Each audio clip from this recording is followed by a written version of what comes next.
வணக்கம் viewers. Journalism இன்னைக்கு திரு விஜய் அவர்கள் வந்து பத்திரிகையாளர்களை பார்க்குறதே இல்லை, பேட்டி கொடுக்குறதே இல்லை, சந்திக்கிறதே இல்லை அப்படின்னு.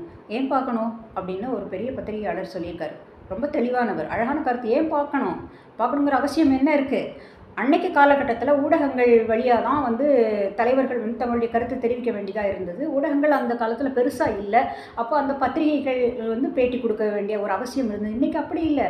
ஊடகம் இன்றைக்கி ரொம்ப டெவலப் ஆகிருக்கு. ஸோ அது மூலம் எல்லாமே பரவிட்டு இருக்கு. So it is not necessary for a leader, for a chief of party to meet journalists அப்படின்னு ஒரு பெரிய முற்றுப்புள்ளி அவர் வச்சுட்டார். ஓகே, இப்போ பத்திரிகையாளர்கள் வந்து ஜேர்னலிஸ்ட் எப்படி நடந்துக்கிறாங்க அப்படிங்கிறதுக்கு ஒரு பெரிய எக்ஸாம்பிள் நம்மளே பார்த்துருக்கோம். நம்ம எல்லாருமே பொதுமக்கள் வந்து அதை டிவியில் வாட்ச் பண்ணிட்டோம். ஒரு டிவிகே லீடர் திரு விஜய் அவர்கள் வந்து போயிட்டுருக்கிறாரு.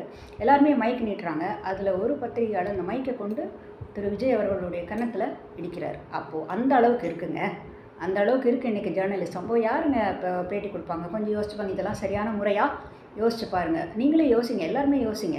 இதை செய்யலாமா? யாராக இருந்தாலும் அப்படி செய்யக்கூடாது. எவ்வளோ பெரிய தவறை செஞ்சுருக்காங்க. பத்திரிகைக்கு பேட்டி கொடுக்கல அப்படின்னு அவங்க சொல்கிறாங்க. தவறான விஷயங்க இது.